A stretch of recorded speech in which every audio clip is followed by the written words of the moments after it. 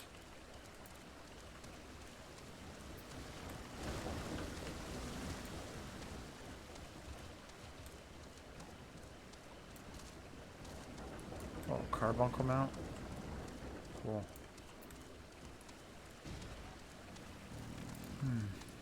Let's try up there.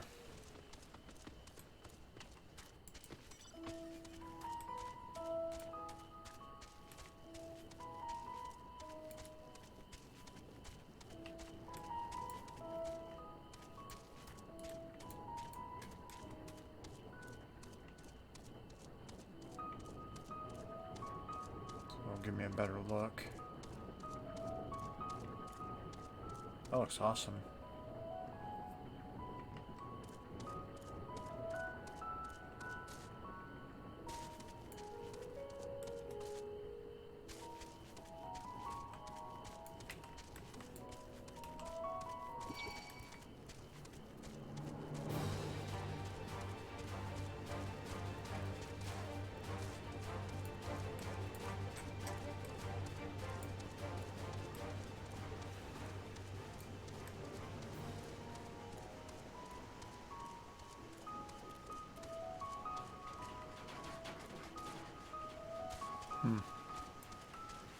The hell is she?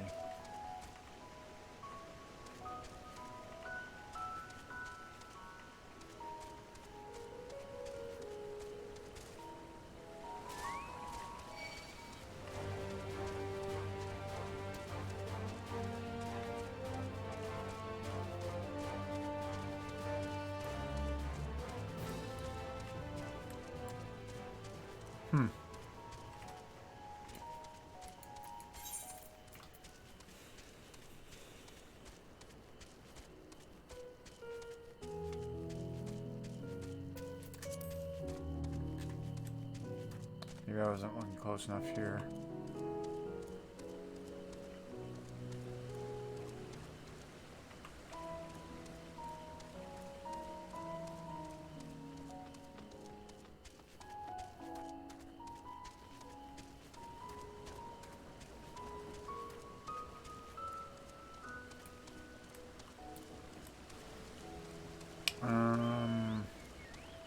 What?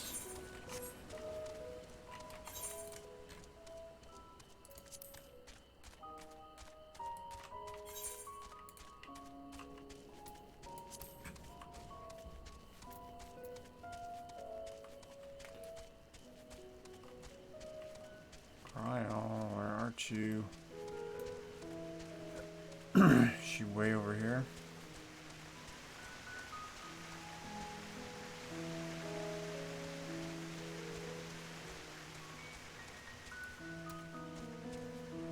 She might be like there.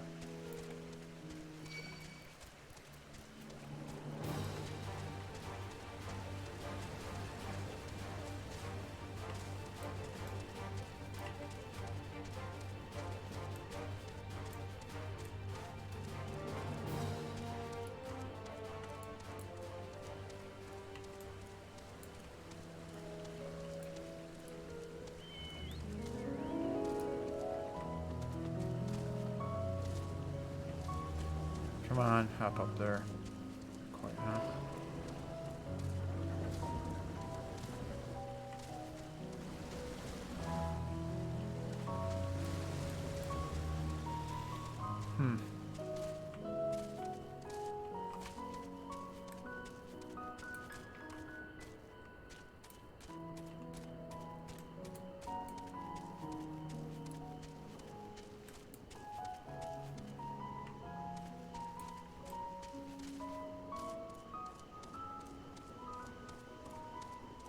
Okay, this is really annoying.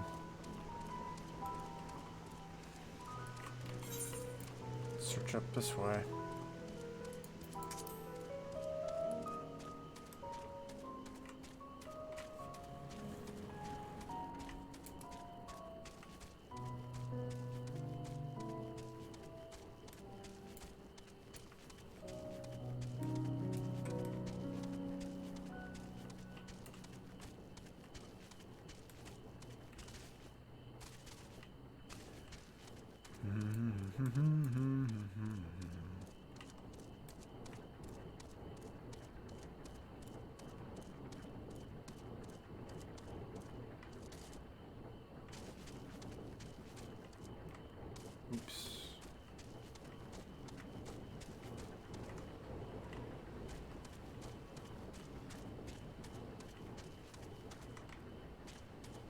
look up there.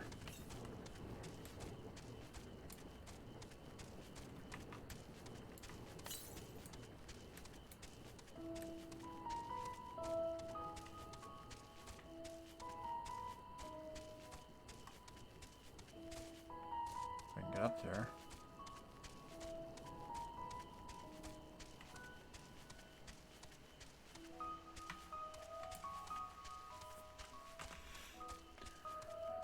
I think that's where she might be.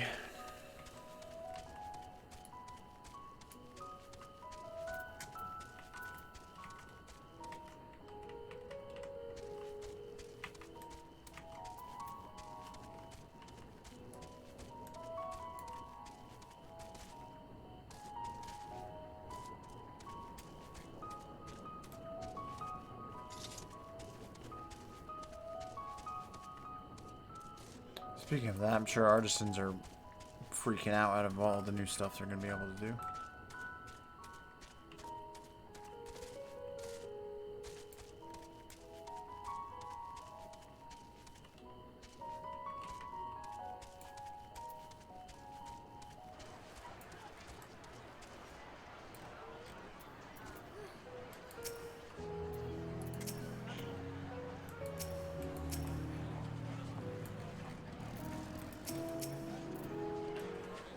There she is.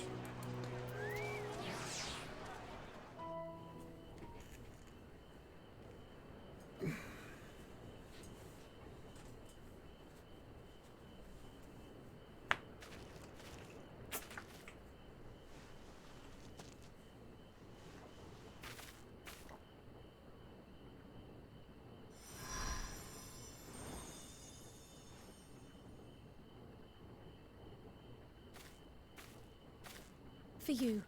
The spell will keep it from wilting. Thanks. She said you would need it for the journey ahead.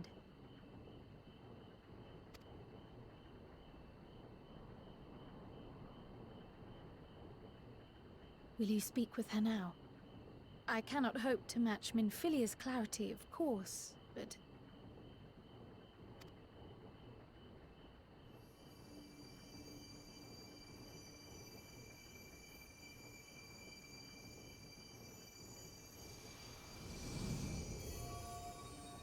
Thank you.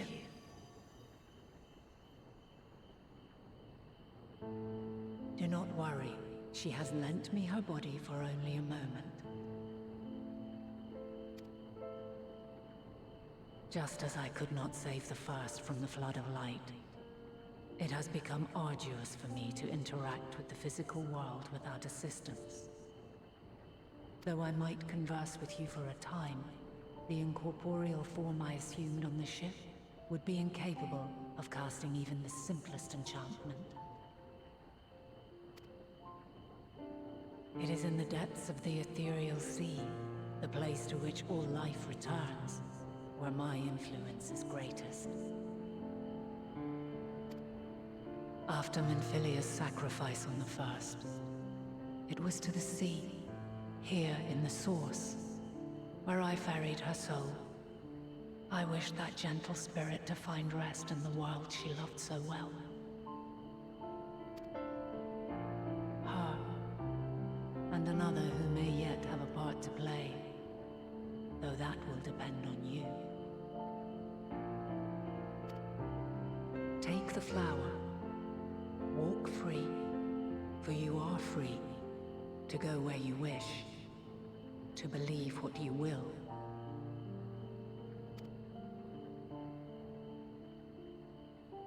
That blue will be your guide, test and proof of your conviction. In darkness, seek joy. Surrender not to sadness, and see beyond despair. Walk free, and bear the light for others to follow. Together, raise it aloft and let it shine, till the end, blinding and radiant.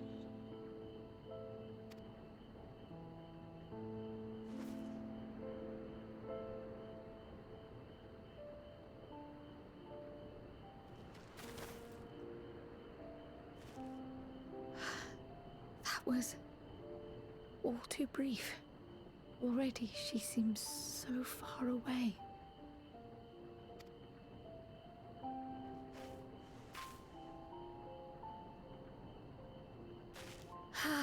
My apologies if I startled you. Ever since we began our descent into Labyrinthos, I had sensed another's will, straining to reach out. Even with my particular talents, though, I was unable to make a connection at first, so weak and tenuous it was. Once I took hold of that wispy thread, imagine my surprise to discover it was Heidelin herself. Needless to say, it seemed wise to learn what we could before letting go.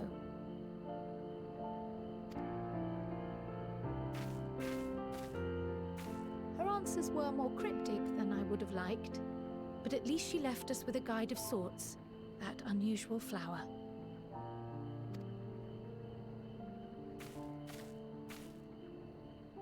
Yes, we are definitely making progress.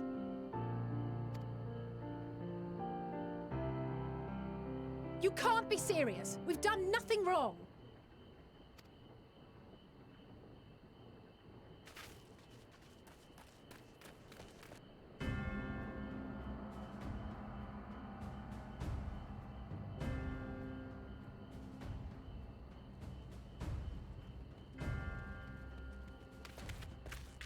Master Fortuno, what business has the Forum with us? Obstruction and suppression, apparently. Mistress Baldessian, our records show you facilitated the Scions' entrance into Sharlayan by claiming them as assistants for your organization. We are aware of your investigations. After alerting the major institutions to the presence of potential troublemakers, we received word from an Archean custodian. A group operating under the auspices of the students, skulking about Labyrinthos and engaging in clandestine behavior. Clandestine?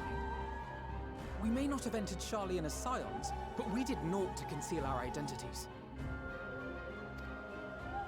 Our only purpose in this city is to seek the truth. I can think of no reason why our actions should warrant the Forum's intervention.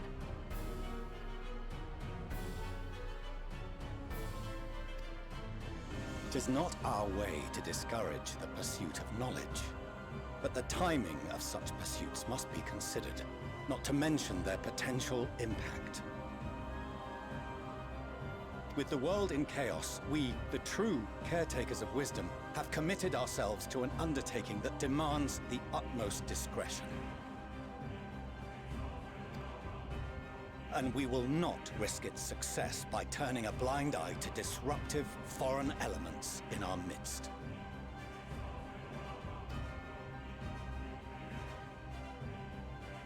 What then is to be our fate? Will you put us on a ship back to Eorzea? The Forum will convene to examine your case. The results of said inquiry will determine your future in this city. As for your absent companion, he has already been detained. Graha! But why? Is reading a crime now, too? Reading is encouraged, celebrated even. Not, however, of the volumes shelved in the restricted section of the library.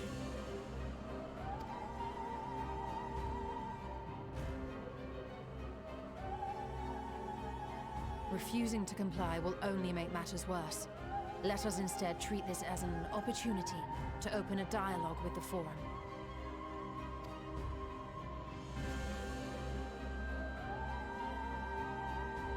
Silence is often one's best defense. I would advise against prolonging the proceedings with frivolous discourse.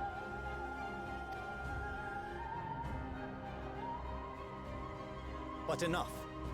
This is not the place for debate. The rostra await.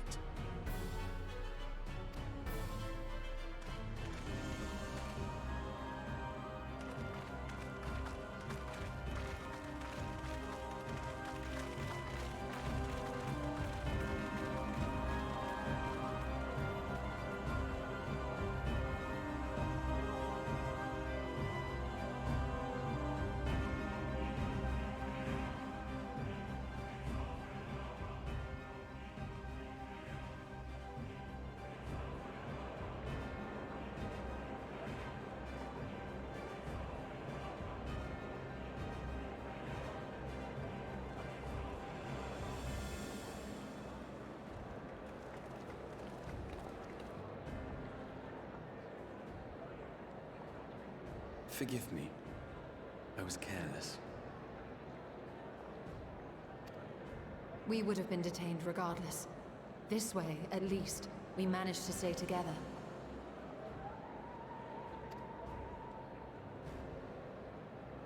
I trust your time within the Forbidden Archives was well spent.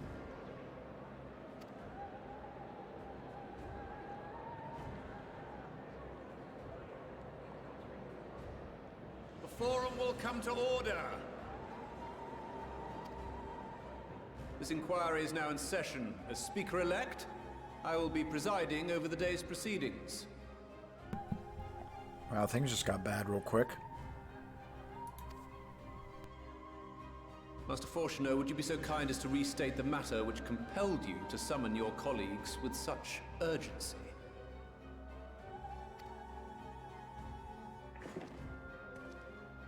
As you are all aware, we recently denied Eorzea's request for Sharlayan assistance. Since then, certain individuals dissatisfied with our decision have taken it upon themselves to interfere with our work.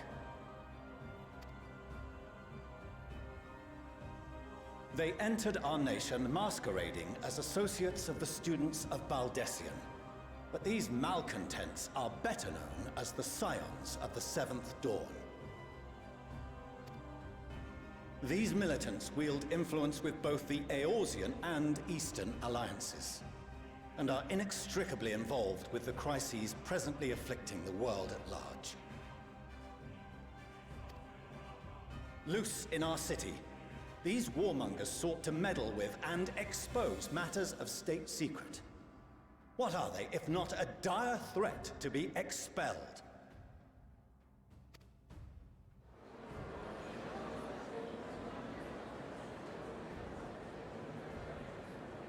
You have tarnished the good name of the students. Galuf would be ashamed.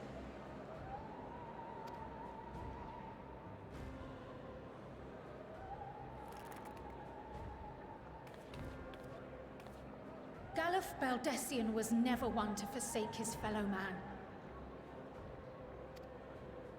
Even if this nation closed every door and retreated from the world, he would have found a way to help the Scions, help every soul of this star fight back against the coming doom.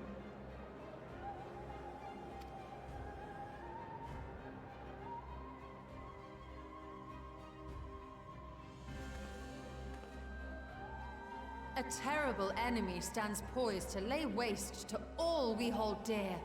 In the face of such madness, Eorzea reached out to Sharlayan, a respected ally, in the hopes of forming a united front. Was your curt dismissal truly the best you could offer? Or are you so preoccupied with your momentous duty of an age long past that even the end of the world is unworthy of your attention?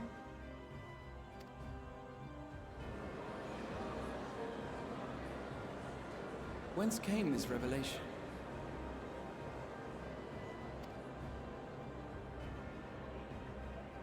From the mouth of a Forum member within fortuitous earshot.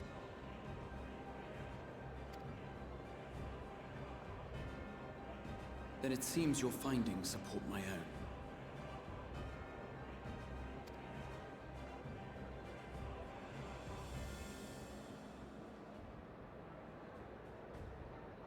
The reason I visited the restricted shelves was to study records of the Forum's policymaking process, to better understand the historical trends underlying their most major decisions. At first glance, the positions of neutrality in war and the accumulation of knowledge above all else appear constant and consistent, the unchanging pillars of Sharlayan society. And once upon a time, I might have left it at that. These days, however, I am more attuned to the subtleties of governance, and so I noticed something odd.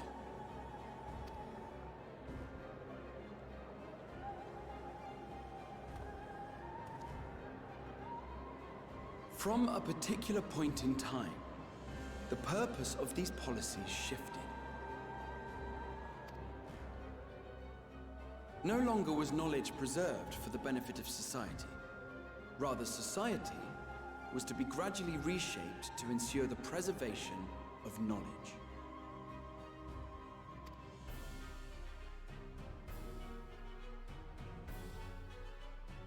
The most conspicuous and telling change was the one which befell Labyrinthos. Once little more than an oversized storehouse, an enormous allocation of funds saw it transformed into an advanced research and archival facility. I also discovered a fascinating account on the finances of our Dravanian colony. The settlement attracted students from far and wide, and the connections and tuition fees thus acquired were funneled into further improvements for the archives. Now, there is no question that our nation's progress is tied to the acquisition of wisdom. Nevertheless, the vast resources diverted for this purpose borders on the obscene.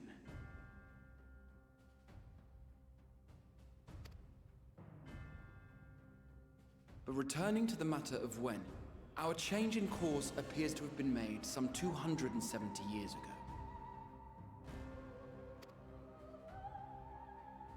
The very same period when Sharlayan scholars in the hinterlands began a formal study of the ethereal sea.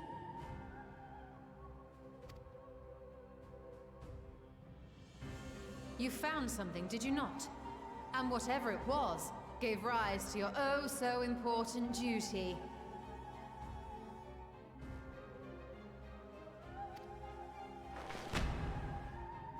Mind your tongue, Archon. If you had seen...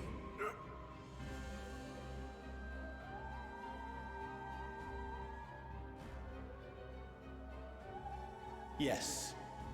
We are bound by a duty we cannot ignore.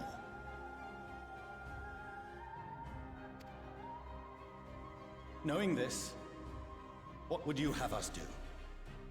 Abandon our vital work and join you on the field of battle? We will never choose the way of the sword. We will fulfill our mission, not through strife and bloodshed, but survival. Come what may, we shall live on. We must. Do as you must, then. But we Scions will fight until the heavens fall, until our last breath.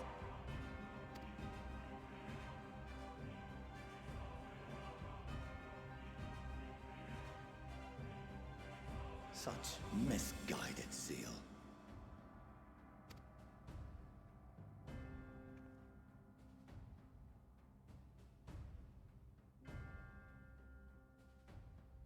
Father, Master Fortuno.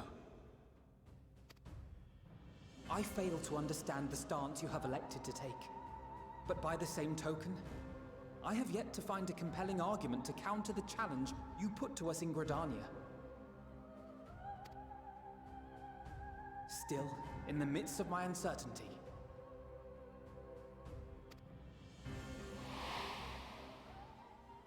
I must trust in myself to do what is right, as others have chosen to trust in me.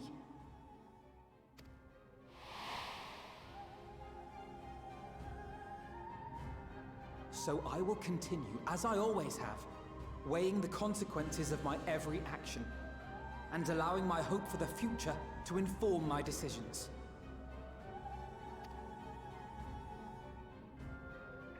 That's quite enough.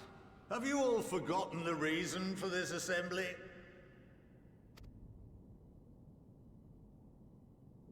Skolok Monteshane. He's the head of the Studium and an old friend of my grandfather's. Honestly, every discussion devolves into some interminable debate. Terrible habit. Let's return to the topic at hand, hmm?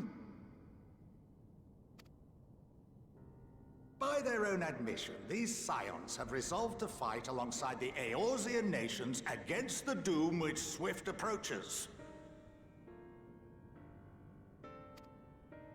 But there exists no evidence of an attempt to incite our citizens to do the same. Furthermore, while our decision may well have been the correct one, we cannot simply bull our way through these disagreements without inviting doubts or objections. Put yourselves in their place. Who among you would leave a tome unopened if an elder forbid you read it with no reason given?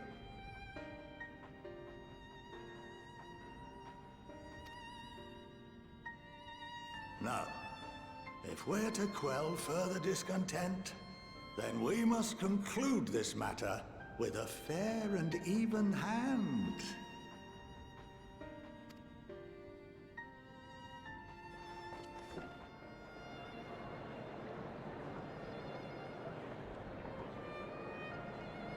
Order! We will have order!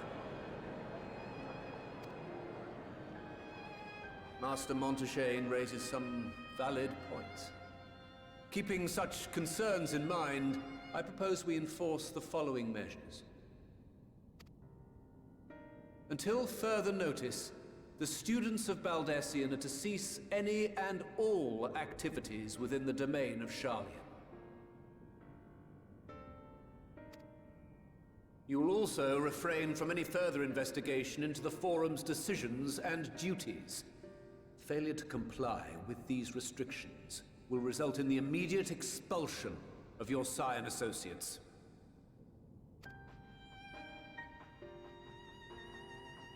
Let us put this judgment to a vote. All in favor, raise your hand.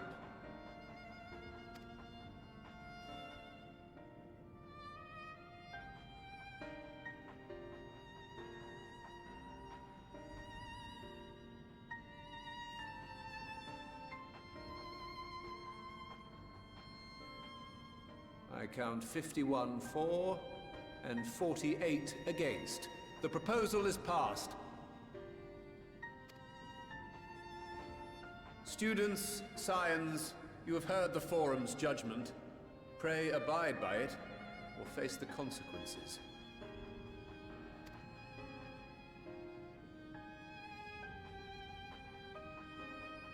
Honored members, I thank you for your time. This inquiry is concluded.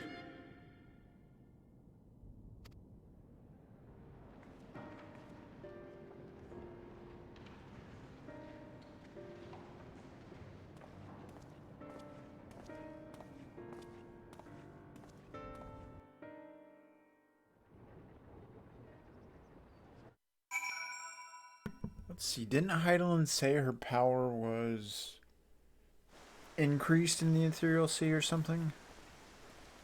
So what the hell did they see? Did they see her? Or maybe it was Zodiark or something. It was nice seeing that moment from the cinematic too. Thank the gods for Scholark, Montaigne. I absolutely loathe arguing in circles. My father may be right that I'm still groping to the dark for answers, but I need him to know that I would never stop searching. I owed that much to Arnwald and myself.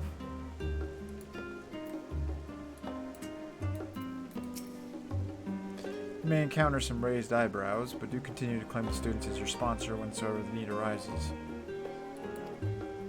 I believe in the guiding principles of Scions, and I know my grandfather would have as well.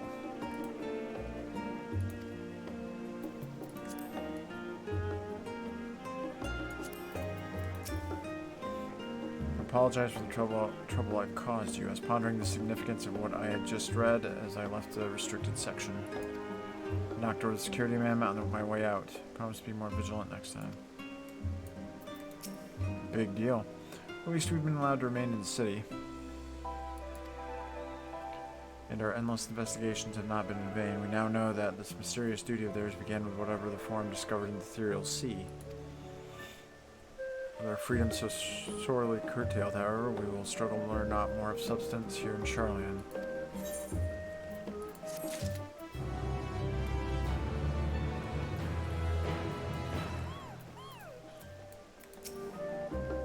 Apologize for okay.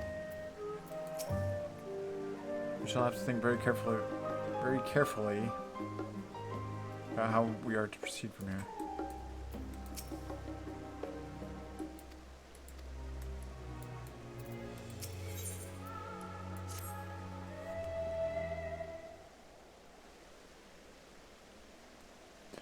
The overall picture has grown clearer, yes, but that's in spite of the Forum being so maddeningly vague about this duty of theirs. Why are they so reluctant to explain their actions in plain words? Survival, come what may, its father's work so vital that it takes precedence over his own family. Alphino, Alze, is that... It is you. Mother? When I heard you'd been dragged before the Forum, I came as swiftly as I could. I'm so very glad they allowed you to stay. Nice.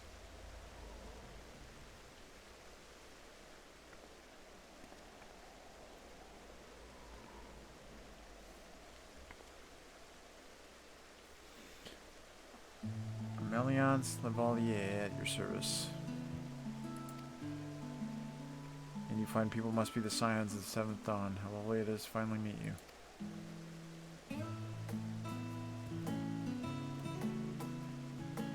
Mother, please, we don't wish to make things difficult for you. If word reaches father that you are here. I'll bother that. Am I to be chastised for speaking of my own children? I'm well aware that you and Master Fortunate, I already forgotten what he said, are not on the best of terms at the moment, but I've been absolutely desperate to see my darlings again. You will come by the house, won't you? I have gifts waiting. Timing couldn't be better. As matters stand, we shan't be going anywhere until we discuss matters with Thancred's group and reconsider our options. Go, visit your home. We'll be back at the annex when you're ready to rejoin us. I'm not sure Arrow, what do you think? Yeah, go hang out with her. Arrow. That Arrow V?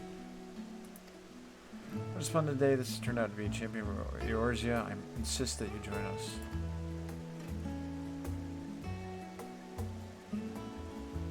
But we must be quick about it, not for my own benefit. Should my husband return find you enjoying our hospitality, the servants will be made to suffer the consequences. Arrow, if you'd be so kind as to escort my children to the estate.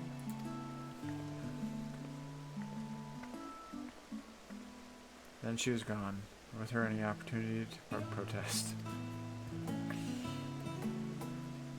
Indeed, the matter is settled. Enjoy yourselves, you three.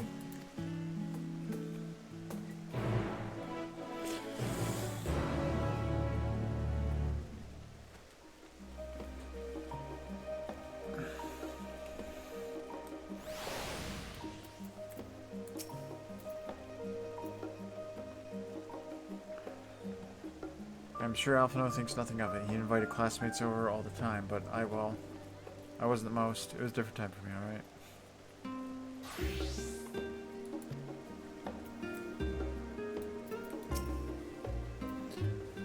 I apologize. My mother's not one to take no for an answer. Still, I am glad, relieved even, to see her in such high spirits. What say you, Arrow? It seems we shall have little enough time to enjoy it. Will you accompany us on our visit home? An hour visit home. Check something here, so that... Okay, that didn't get blocked.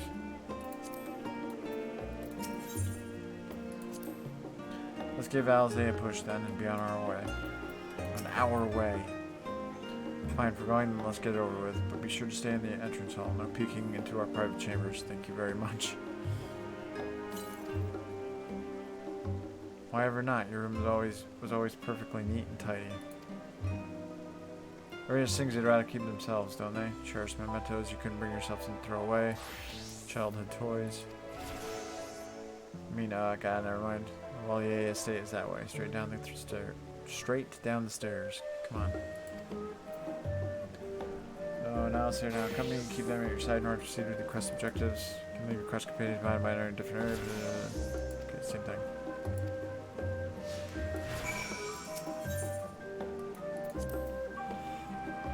After all we've been through together, it's strange to be here with you now, to come full circle and see how much has changed.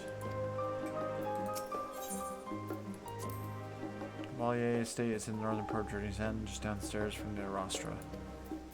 Oh, and please don't make a fuss when you get there, it's only a house.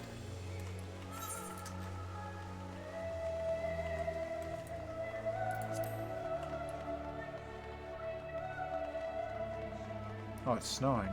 Cool. That does that here too.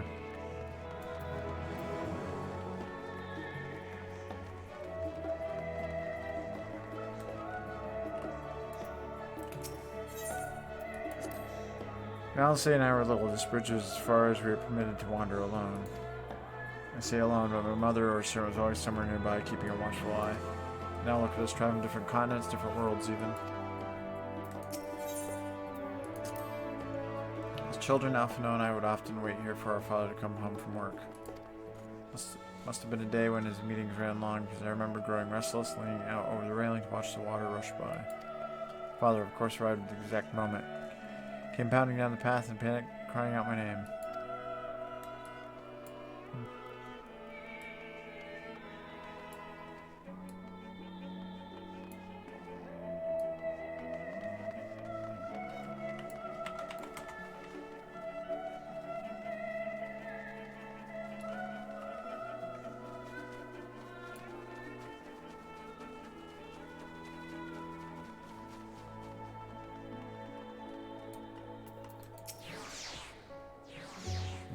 And here you are at last. Please do come in.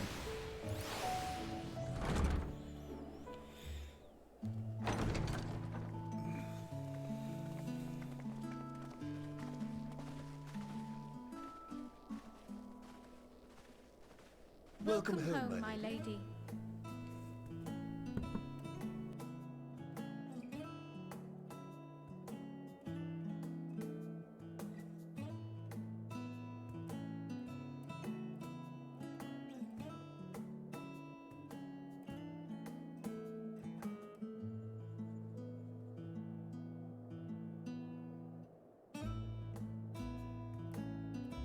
What? What are you gawping at?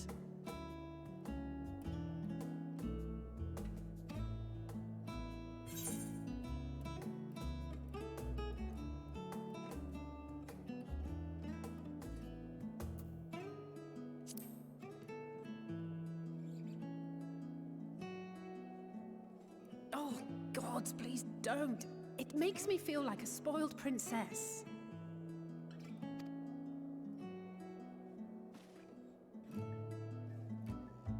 Lord Fortuneau is not to hear of this visit.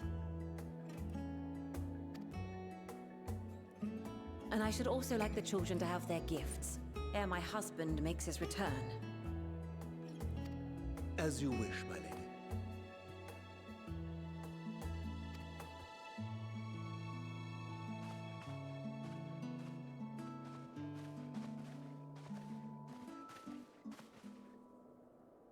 Master Alphino, Mistress Alice, if you would accompany me upstairs.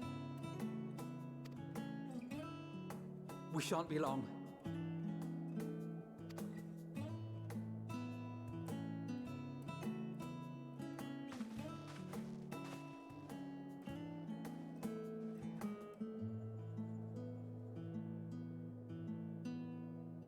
The twins have been sending letters home from time to time, recounting their latest adventures. I am sure they withhold certain details, of course, if only to keep me from worrying. Yet a mother worries all the same. In the early days especially, I tried to support them as best I could, sending the Scion's coin and other such donations.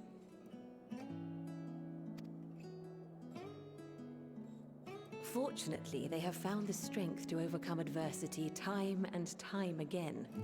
Their words grow more confident with every letter, their depictions more vivid.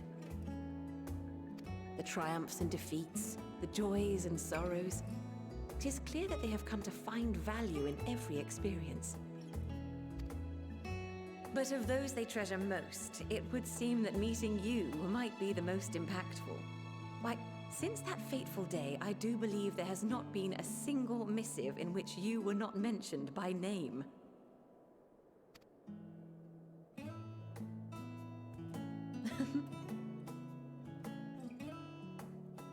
'Tis plain they care for you, and I am glad they have such a steadfast companion watching over them.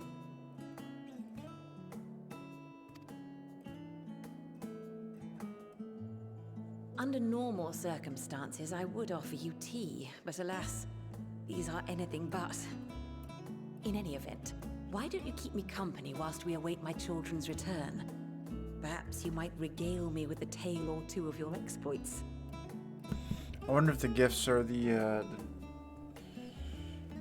new look for Alizé, and maybe the fact that Alphino is going to be a sage. Maybe a new look for him too.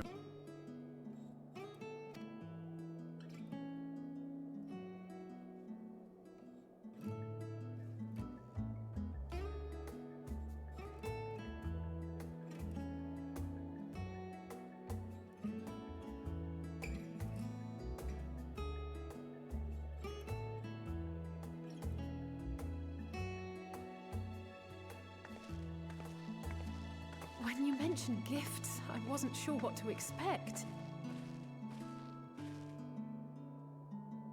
Mother,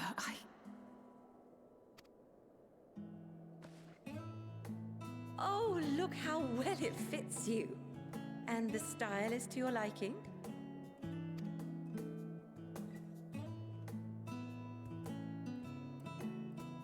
It's perfect. Exactly what I would have chosen. But please, tell me you had something different made for Alphino. Naturally. You are hardly little children anymore. And while I shall miss dressing you in those precious matching outfits, I must respect the individuals you have grown to become.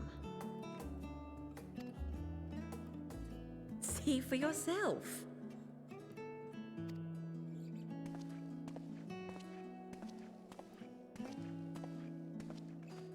Thank you for the splendid clothes, Mother. Stylish, comfortable, and eminently practical. I am so glad you like them.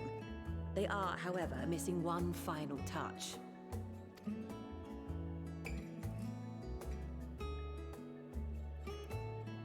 If you'd allow me, Master Alphino.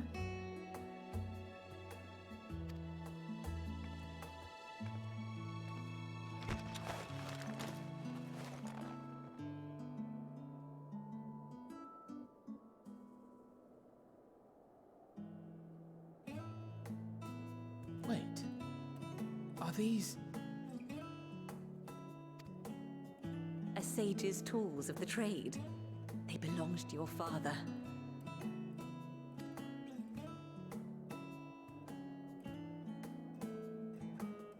Though he may as well be chained to his desk these days, as a student he was often called upon to venture into the field. He wielded those armaments, both to heal and to harm in no few battles. None so fierce as those you two have braved, perhaps, but battles nonetheless. Thus did I pull them out of storage, to show you that he was not always the man who stands in vehement opposition to you now. And also because it would be a terrible waste of ridiculously expensive House Leveilleur commissioned artistry.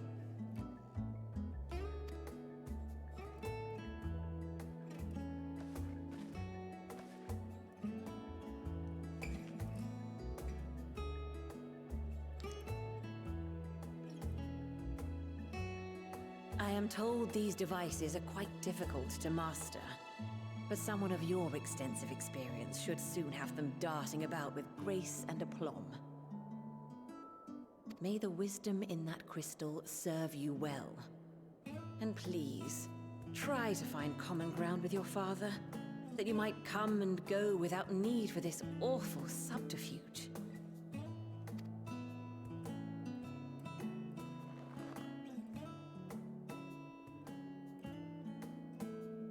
We will, Mother.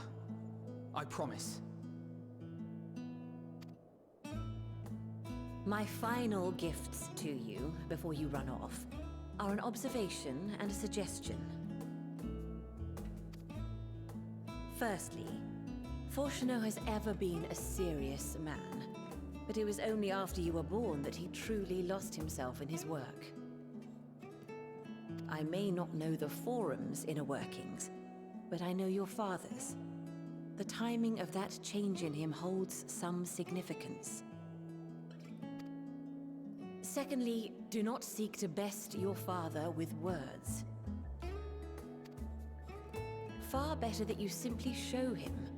Let him discover the merit of your actions, after they cannot be undone.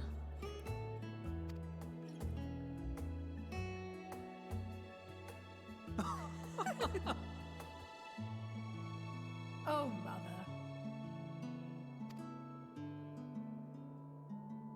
We shall take your wisdom to heart. Thank you again for these gifts, and farewell for now. Safe travels, my children. Eat well, stay warm, and keep your friends close.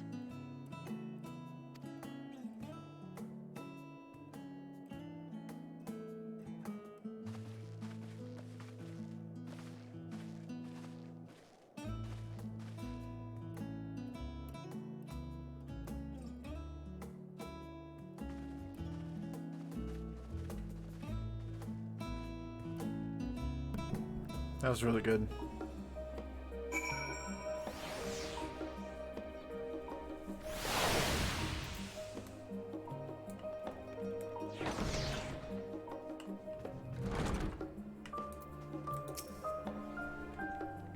Seeing how the young lord and lady of the house have grown, it nearly moves me to tears.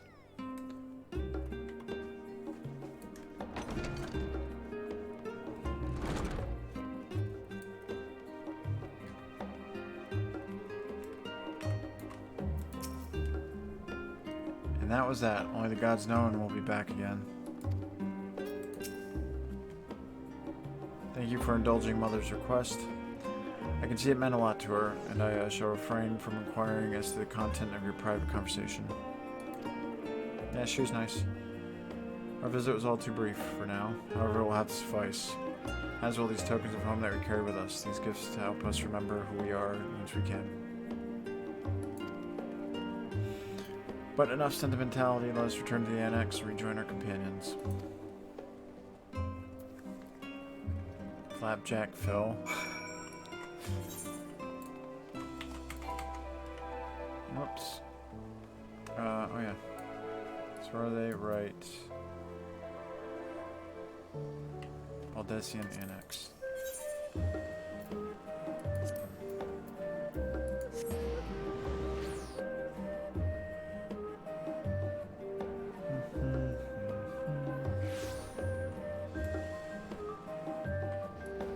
That's right, I'll do the quests for Sage and Reaper to get the crystal.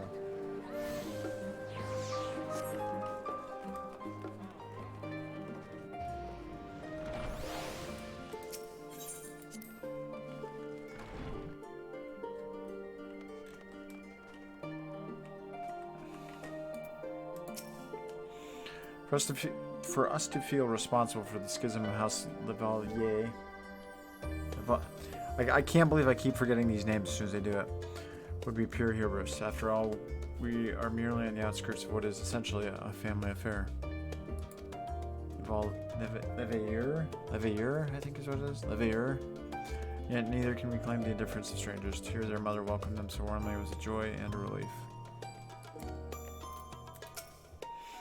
Curious as I am to learn the truth of this duty, I wonder what else the forum is hiding. Calamitous secret whose origin lies in the ethereal sea. Duplicity aside, however, I do not believe Master Fournier needs a sill. I'm butchering that name too. Even the harsh words he had for his children stemmed not from anger, I think, but desperation. If I intend to master these sages' armaments, that will mean learning to imbue them with the same ether that I poured into Moonstone and Obsidian. It is difficult to grasp the essence of such an entity. For me, it will help to think of the Nualis as allies in battle, simply new form of the energy which went into manifesting my carbuncle companions. Don't think for a moment that I'm jealous of Alphino's new weapons. They're far more suited to him than me.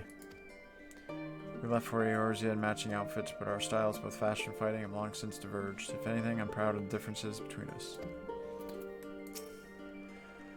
Enjoyed your time in Leveilleurs? Damn it! They hate that I'm screwing up these names, I hope. I would ask how the twins fared, but their new outfits tell the tale. I only hope we can help them to reconcile with their father, that they might return home one day with their heads held high.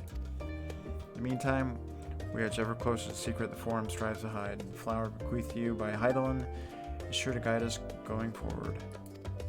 I'm confident that once you've scouted out the situation, Thavnair will be well equipped to plot out our next move.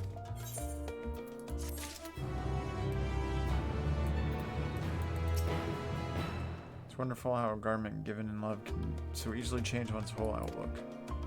Remember, now still coming to terms with my talent in the Echo, just being wrapped in the robe my grandfather gave me somehow made everything less daunting. Okay. We'll do the troll one next.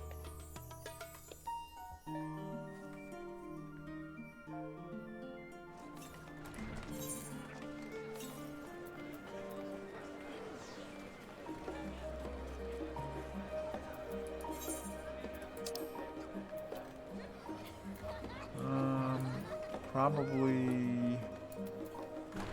Sure. Shit, I didn't tune there. Damn.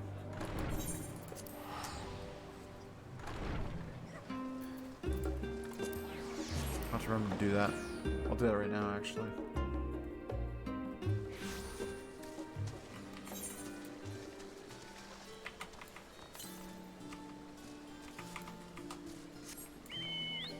Just focus on this.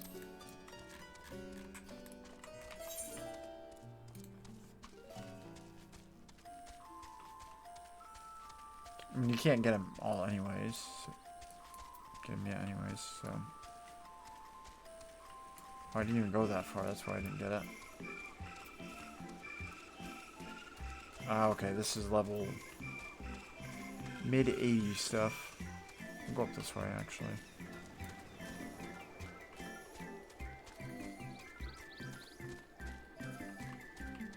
No, never mind, you keep going.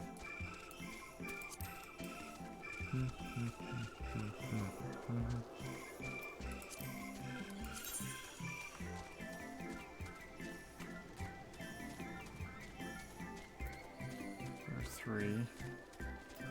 It's weird how it's glare and then it goes right up to glare 3, not glare 2. Same with holy.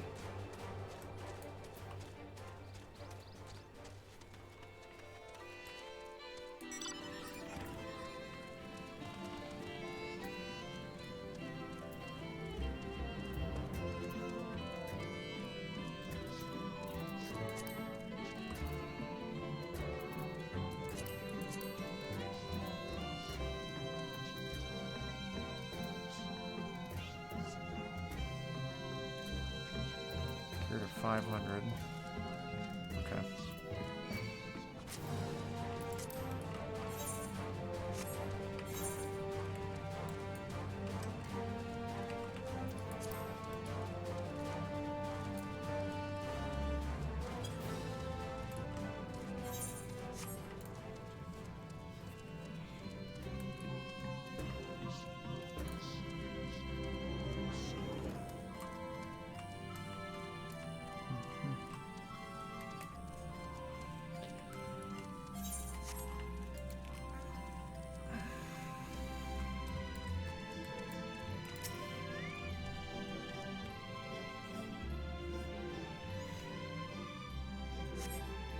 See no trolls, great or small, perhaps a bit further in.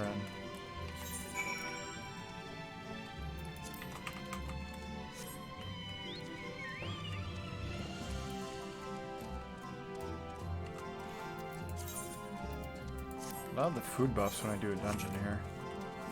Which will probably be in Thavnair. I'll probably be the first one.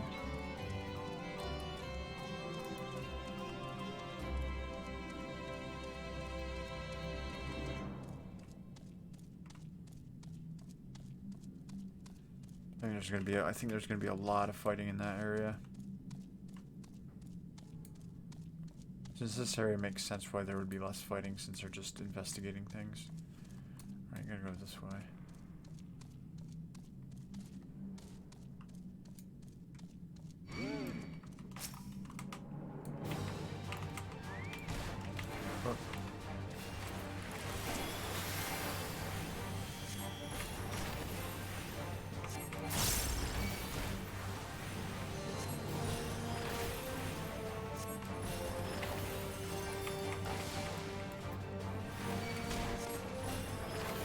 must feed the lily.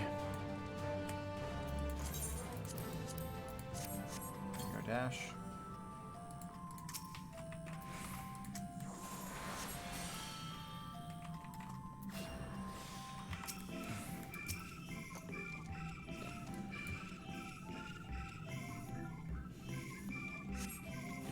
Parent trolls nowhere to be seen. No, well, Kia may have had better luck.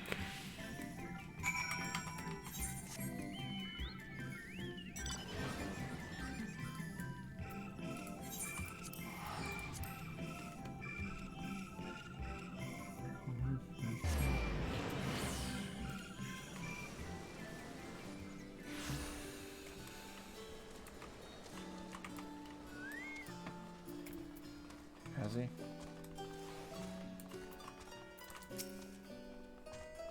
I see. I was unable to find the specimen either. However, I did meet someone who claimed to have seen it in Moonvale Forest. Let's head down there and see if we can track it down. Okay.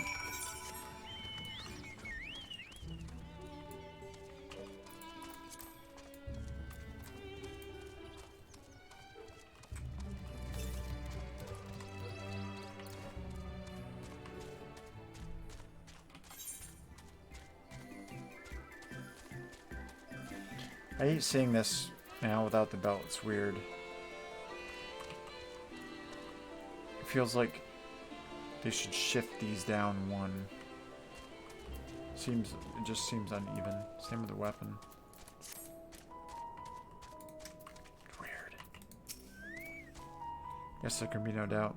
These are Shaggle's footprints. I have uncovered specimen's trail. It should be close. If you find it under threat from local fauna, you may dispatch its assailants. Okay.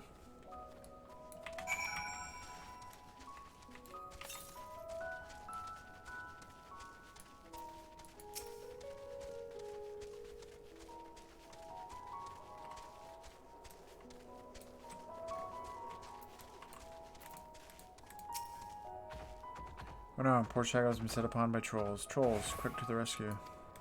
Okay.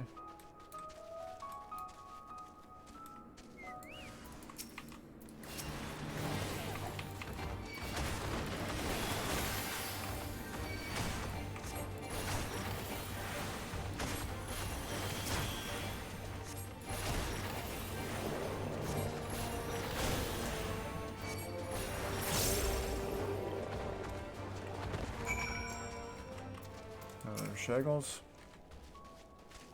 Yeah, that's right. It's baby troll.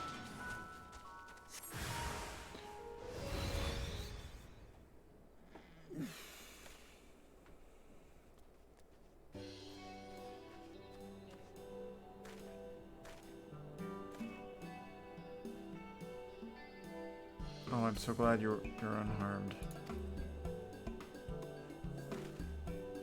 You're all safe now. Come on, let's go home, sweetie. Grunts, buffoon, grr. Oh. Arcan is under threat. I must do something, grr.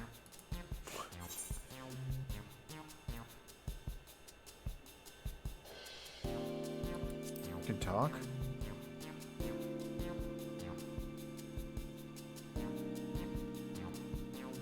Grr, you can understand me?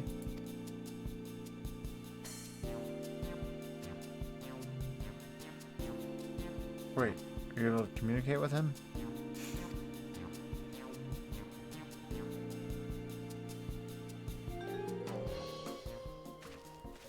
Incredible, I've never met someone with such a skill before.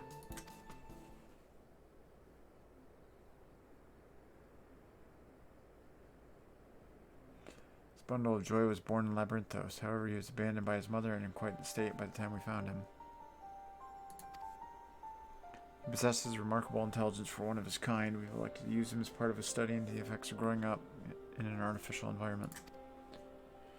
I had seen him making gestures that indicated he'd been reading the tomes here, but I thought he was just copying those around him. To think he actually understands speech. Well, I do wonder exactly why you are able to understand him, and I am not. I'm sort of special. Really? Oh, what I wouldn't give to understand him too.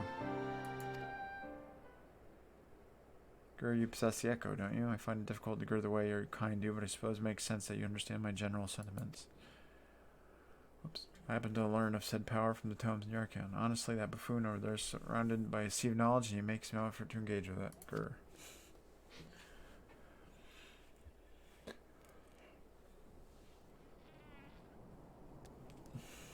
At any rate, I'm glad to finally have someone to talk to. As I was saying earlier, the Yarkhan is in grave danger.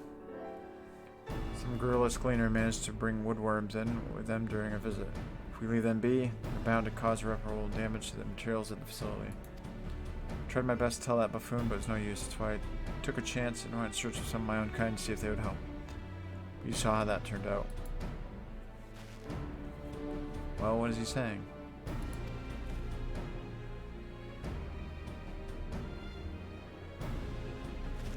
Oh, dearie me. Still, it was most courageous of him to try and solve the issue on his own.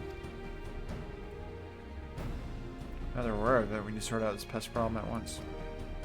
Mind helping out a little longer? You're the only one who can understand him after all. He seems mom's ahead of us with regard to the situation at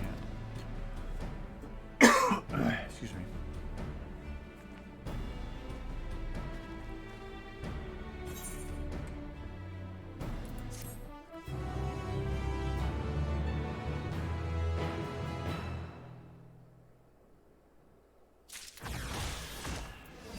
Alright.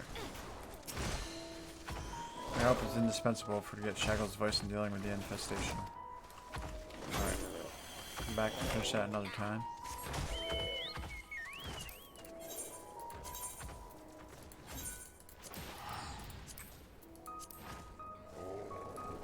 Gotta focus on the MSQ.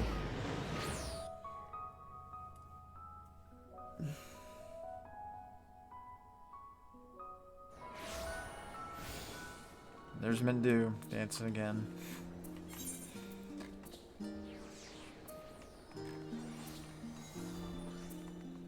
Sights of the end.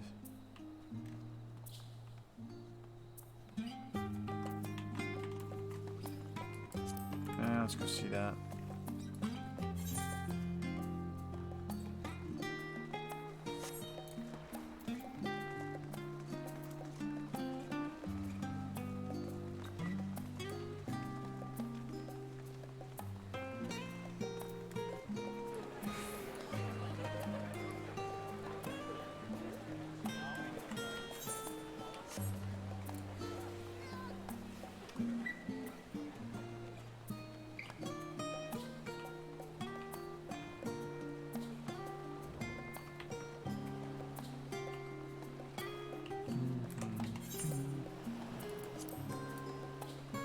It's gonna take a lot longer than 20 hours. It's gonna take like 40. Right? Yeah, about through. Yeah.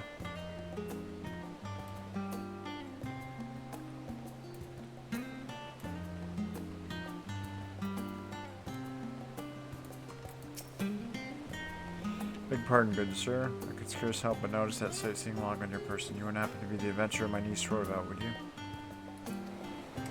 Oh, Chloe? And so it is you. Pleased to make your acquaintance. I am Babbitt Ironheart, Millicent, and seasoned explorer. Be dear and hand me that log of yours. Elith told me all about how she helped you embark on exploration of your own. Oh, okay. Sightseeing stuff. It was only right that I share with you some wisdom of my own. Let me see here. Oh, I can't forget to mention that. And, vistas. Be all set, dear. Jotted down everything I've heard about the most. Jotted down everything I've heard about the most remarkable vistas the realm has to offer. Of course, a few notes I've shared are not more than rumors. Some describing locales so fantastical they can barely believe they exist. As I always say, the true joy of exploration lies not in the destination, but in the journey. So go forth, dear, and see what sort of journey these hints take you on. A sightseeing log of yours won't fill itself, you know.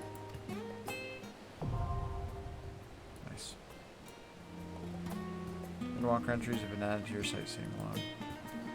Must be level 80 or above to record Endwalker vistas. Travel to the location indicated, fulfill necessary conditions. You'll complete the entry for that vista, earning experience points in the process. Use your wits in the notes provided by Abeth to identify these stunning sigils, sites, and the proper way to appreciate them. See Thabner, Shoreland, and beyond. Only the greatest explorers have seen them. Gazing out upon the ocean, like this sets my adventurous spirits ablaze. Myriad wonders are simply waiting to be discovered. Why not venture forth and find them?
Alright, I'll be right back. Short break.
Alright, back. Alright, let's see.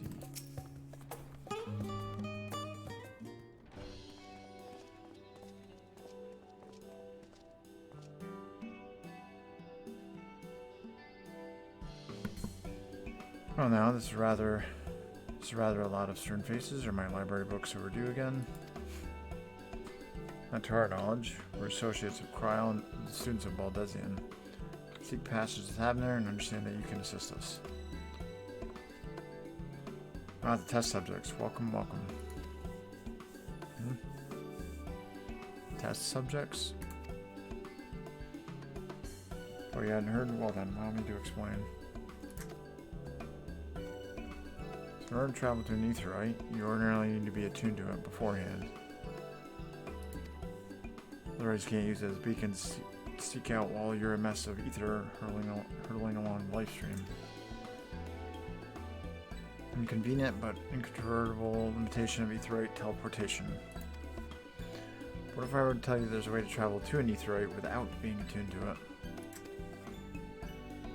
A way to teleport instantly to places you've never been.